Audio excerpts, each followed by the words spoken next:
So,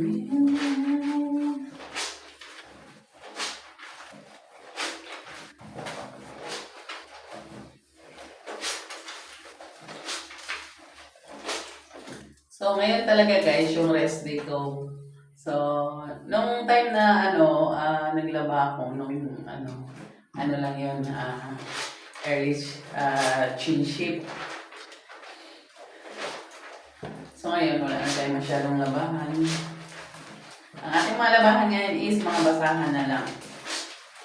So, after this, pwede na maligo.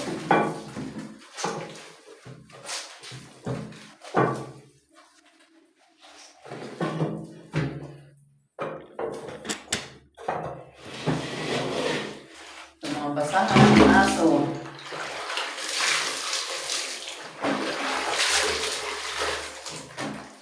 Baho.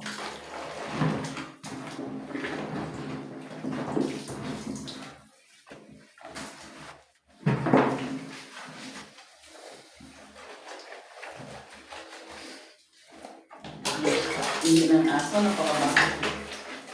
So pag hindi mo siya, lalo siyang nangangamoy guys. Kaya kailangan, pag may aso kayo, may mga hayop kayo, kailangan yung mga basahan, ayan, palagi nyo nilalabahan kasi para hindi siya, hindi kayo mangamoy pangit. Kapag hindi nyo kaya, huwag na lang kayo ng mga hayop.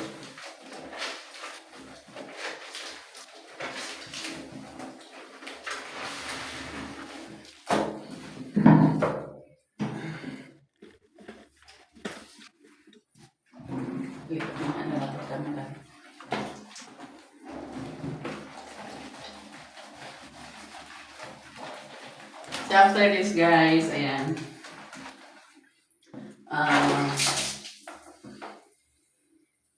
Tapos nito maliligo din, pupunta kami doon sa magja-jogging.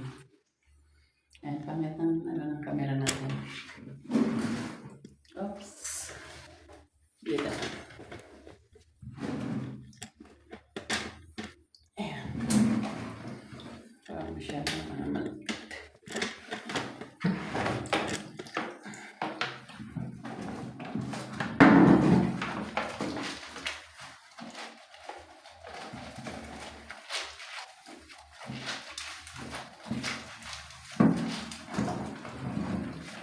So nag-ano talaga ako guys sa mga basahan na para talaga sa sa aso kasi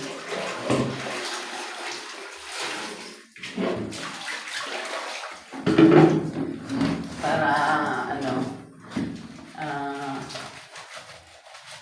pag nag-umihi yung aso mapupunasan agad. Then kailangan yung gagamitin yung tela. Yung cotton para mabilis sumisip lang sa ihi at tanggal agad yung ihi. Then ako guys, ginagawa ko para hindi siya mapanghi. Ang ginagawa ko is may sunrock siya.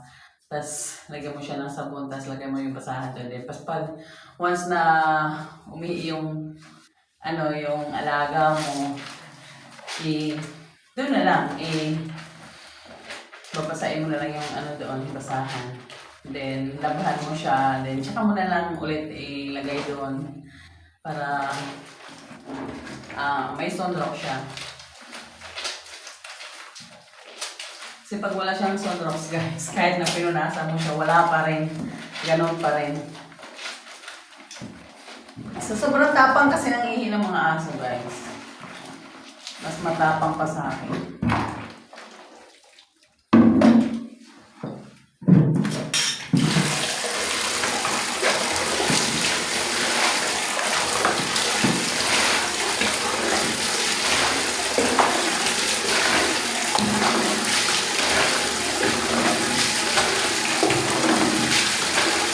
Pero pag may alaga ka guys, ang sarap sa pakiramdam. So katulad ko, malalaki na yung mga anak ko pag dumating ako, hindi na yan sila, parang hindi na sila masaya. Hindi, ibig sabihin, hindi katulad dati yung maliliit pa sila na sasalubungin ka, mga ganyan. Ngayon, iba na yung sumasalubong sa akin, aso na. At least, na-replace din yung parang mga anak ko na rin sila. So, minsan pag mainit yung ulo mo, ayan, magiging, sa matutuwa ka, mawawala yung pagod mo. Kasi, aamba-amba yun sa'yo, ayan. Tapos lambing-lambingin mo sila. So, masaya. Sabi ko kami sana yung mabuti pa yung mga aso kasi sinasalubong ako kaysa naman yung mga anak ko. Pagdating ko, parang wala lang. Ayaw, nasa mga sulok-sulok lang sila. Then, ang tawagin mo, papabingi-bingi pa, no? Kakaiba talaga mga bata ngayon, guys. Ayan, so, yung mga maliliit pa sila, madali mong mautusan, yan, pagtawagin mo, so super ambilis talaga kasi yung mga bata kasi dati, ayan, mahilig sa pera, no? Kala nila bibigyan ng pera, utusan mo lang pala. Pero at least na sumunod agad. Pero ngayon, tawagin mo kahit narinig ka, hindi ka, walang sumasagot. Kaya pag galit ka na, yan, ang sagot, wait lang. So, relate ba kayo guys sa akin? Ganyan din ba yung mga anak nyo? So, feeling ko, walang pinagkaiba kasi sa dami ng mga kasamahan ko din guys, yung tinanong ko kung ganun din ba yung mga anak nila, ayan, same as usual, ayan. So pag pinaghugas ng pinagkainan, mag-aaway pa yun sila. Sabi niya, ikaw nga yung kuya, ikaw mamaya, ikaw yun. Sabi naman, hanggang sa ang mangyayari, ikaw na lang maghugas kaysa mag-away-away sila, di ba?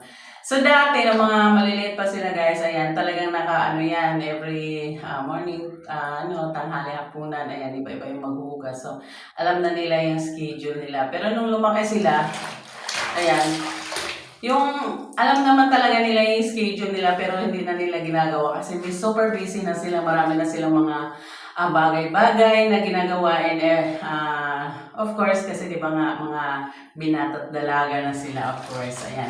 So, naiintindihan naman natin yun siya kasi nga dumaan din naman tayo dyan. Pero never ko na ginawa yung uutusan ako na parang ako pa yung Kasi dati guys, pag once na inutusan kami ng mga magulang namin, kailangan mong sumunod or else palo ka kaagad. Kasi ganun yun.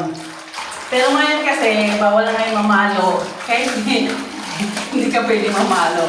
Kaya yung mga bata parang nag-aano rin. Pero minsan naman, may mga time na siguro naawa na rin sila sa iyo, kaya sinusunod ka na rin. Pero kadalasan talaga ang mga bata guys, ganun sila. Ayan. So, kaya ako rin, nasanay na rin ako na imbis na iuutos ko sa nila, ako na lang ang gagawa. Kasi minsan,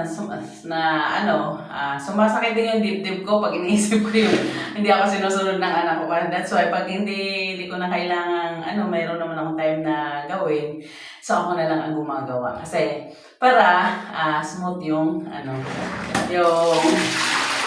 isip ko at hindi ako makapag-isip na hindi na ako sinusunod ng anak ko, hindi na parang binabaliwala ako kasi ganyan yung mga magulang madaling masaktan pag once na ang mga anak is parang binabaliwala ka. Minsan umiiyak ka pa nga, di ba? Ako nagagawa ko yan, pero ginagawa ko na lang ayan na ganoon talaga ang mga bata, so wala tayong magagawa doon. That's why, kahit yung mga basa-basahan guys, kailangan ako pa talagang gumawa yun kahit nandiyan naman talaga sila, pero ganoon talaga. Kaya darating din yan sila pag naging magulang na sila. Yan. Thank you for watching guys! See you!